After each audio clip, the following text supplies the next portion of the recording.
Assalamualaikum Sobat Football United. Semoga sehat-sehat selalu, sehat-sehat keluarga. Jangan lupa ya, mulai siap-siap nih untuk Idul Adha ya. Mungkin sudah bisa mulai mencari hewan kurban dan lain-lain ya kan. Dan gue ingatkan, jangan lupa bagi yang ingin berkurban, batas waktu potong rambut dan juga potong kuku karena sunahnya demikian. Oke, kali ini gue akan membahas tentang penyerang Manchester United. Erik ten Hag kabarnya sangat menginginkan Harry Kane. Dilihat Harry Kane ini sebagai sosok yang ideal.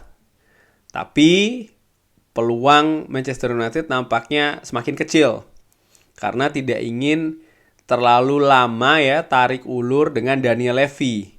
Karena sampai dengan saat ini Tottenham Hotspur belum ada niatan untuk melepas Harry Kane. Walaupun sang pemain masih belum jelas nih inginnya seperti apa, apakah tetap ingin di Tottenham Hotspur atau ingin cabut. Kalau Tottenham Hotspur tidak mengizinkan Harry Kane lepas musim panas ini, maka tentu saja mereka punya peluang akan kehilangan Harry Kane secara gratisan musim depan. Karena walaupun Harry Kane stay musim ini di Tottenham Hotspur, bukan berarti dia akan setuju untuk perpanjangan kontrak ya kan. Ya karena kontraknya akan berakhir musim panas tahun depan. Nah, Manchester United di sisi lain tetap harus mencari pemain depan nih, ya kan? Ada beberapa pemain yang sempat dikaitkan oleh Manchester United. Gue pernah bahas di artikel sebelumnya, di video sebelumnya yang membahas artikel dari The Athletic. Rasmus Højlund, harganya mahal. Kolo Muani, harganya mahal. Victor Osimhen, harganya mahal. Gonzalo Ramos, harganya mahal. Mahal-mahal semua. Dan ternyata ada nama lain uniknya yang juga masuk radar Manchester United. Ini yang ingin gue bahas kali ini, yaitu adalah seorang Ollie Watkins. Ollie Watkins sendiri musim lalu berada di urutan ke-8 pencetak gol terbanyak ya.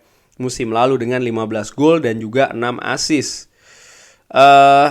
Lalu ya pemain 27 tahun, menurut gue selama 3 musim memperkuat Aston Villa, juga memiliki konsistensi kalau dilihat dari jumlah raihan gol. Di musim 2021 14 gol, lalu 11 gol semusim setelahnya, dan musim lalu 15 gol. Bahkan kalau ditarik di musim-musim sebelumnya ketika bermain di Brentford, golnya pun juga 2 digit.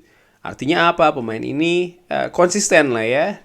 Dan dia namanya juga pemain Inggris, selalu bermain di liga kompetisi Inggris ya kan. Nampaknya dia punya adaptasi yang bagus juga dengan kompetisi di Inggris. Dan menurut gue ini sangat wajar karena ya dia orang Inggris dan selama ini juga selalu berkarir di Inggris. Heat maps dari pemain ini bagaimana? Cukup rata menurut gue di sisi depan ya. Dia tentu saja sebagai penyerang depan ya kan, penyerang tengah lebih banyak di kotak penalti, lalu juga sering beroperasi di daerah kiri maupun juga daerah kanan untuk musim ini. Musim lalu sama, dia lebih banyak di daerah kotak penalti dan juga daerah sebelah kiri nih. Musim sebelumnya lagi pun juga sama, daerah kiri dan juga depan, sedikit di daerah sebelah kanan. Artinya dia bukan tipe striker yang hanya diam saja di depan, tapi dia juga sangat aktif bergerak. Menurut WhoScored, dia ini memiliki beberapa karakteristik. Dia bagus dalam duel, headingnya dia pun juga bagus, dinilai kelemahannya ada di dalam passing. Atribut-atribut lain menurut gue cukup bagus nih sebagai seorang pemain depan. Nah, yang menarik kalau gue ambil data dari The Athletic ya, tentang di berapa pertandingan dia menciptakan gol. Ternyata dia menciptakan gol di 14 pertandingan. Jadi 15 gol itu diciptakan di 14 pertandingan. Ya kurang lebih setengah kurang lah ya. Kalau dibandingkan dengan striker lain Harry Kane maupun Erling Haaland, lihat tuh mereka menciptakan gol di 26 dan juga 23 pertandingan. Sangat konsisten ya. Sementara Manchester United di atas Ollie Watkins, uniknya ada seorang Marcus Rashford yang mencetak gol di 15 pertandingan. XG ini dia expected goals-nya dan gol yang diciptakan ini lebih bagus ya. Artinya expected goals-nya musim lalu ini ada di 12,15, tapi dia mampu mencetak 15 gol. Jadi di atas dari expected goals-nya, which is menurut gue ini bagus. Nah, Ollie Watkins kalau gue bandingkan dengan Harry Kane, ini gue bandingkan melalui SofaScore. ternyata atributnya memang banyak yang kalah tuh. Dari sisi kreativitas, attacking, technical, dan juga taktikal. Harry Kane unggul jauh.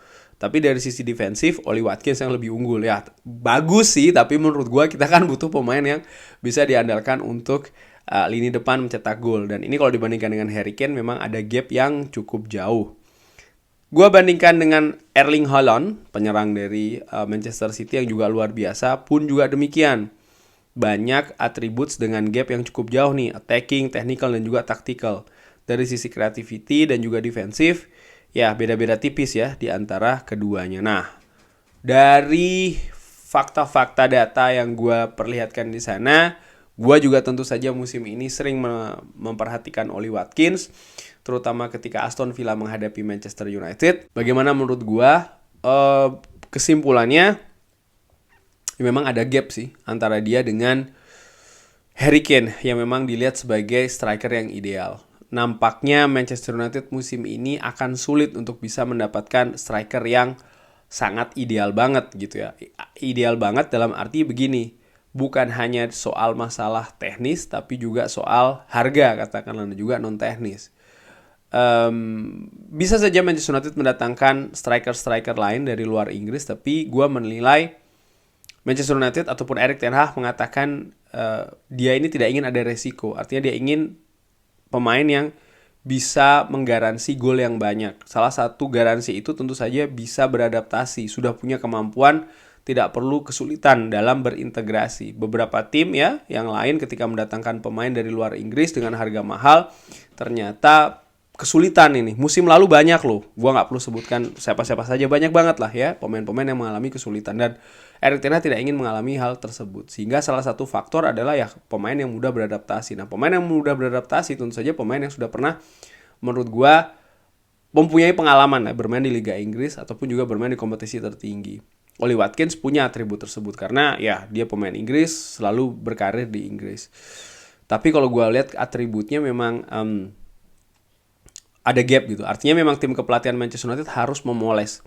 Nanti kalau seandainya memang Oli Watkins datang, seandainya kita berandai-andai saja, gue berandai-andai, ya gue juga atur ekspektasi karena dia harus dipoles, dia harus mendapatkan support yang bagus. Tetap optimis sih gue karena melihat bagaimana lini tengah Manchester United ada Bruno Fernandes, ada Anthony, ada Marcus Rashford, ya kan, ada Casemiro, mungkin akan ada Mason Mount yang mungkin bisa memberikan atau mengangkat kapasitas lagi dari seorang Oli Watkins di lini depan kalau memang seandainya datang ke Old Trafford. Tapi dari pemain lain, kalau di luar Liga Inggris sih yang gue khawatirkan itu tadi, selain harga yang mahal ya, tentu saja kayak Højlund dan lain-lain tadi itu disebutkan juga bagaimana jaminan apakah mereka juga bisa beradaptasi dengan bagus di Liga Inggris. Karena memang Liga Inggris ini liga yang berbeda, kompetisi yang berbeda dibandingkan dengan negara lain. Pun juga negaranya demikian, yang bagaimana tekanan dari media ini juga lebih ganas menurut gue ya dibandingkan dengan negara lain. Kesimpulannya bagaimana? Kesimpulannya menurut gue bisa didatangkan sebagai alternatif, tapi yang namanya alternatif ini bukan pilihan utama. Artinya apa? Ada beberapa hal yang memang harus dikejar nih, harus ditingkatkan, tim kepelatihan harus bekerja betul. Dan di sisi lain ini juga ada pengaruhnya dengan harga. Artinya karena dia bukan penyerang dalam tanda kutip premium yang dianggap ideal, maka sewajarnya harganya nggak begitu tinggi-tinggi banget. Walaupun tantangannya juga akan besar karena musim lalu Oli Watkins ini menjadi andalan ya bagi Aston Villa.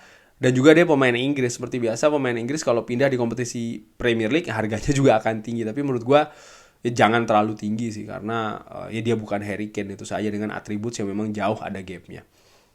Bagaimana menurut Sobat Football United? Haruskah Manchester United mendatangkan Oli Watkins? Atau ada nama lain ya menurut Sobat Football United lebih pantas? Bisa drop di kolom komen.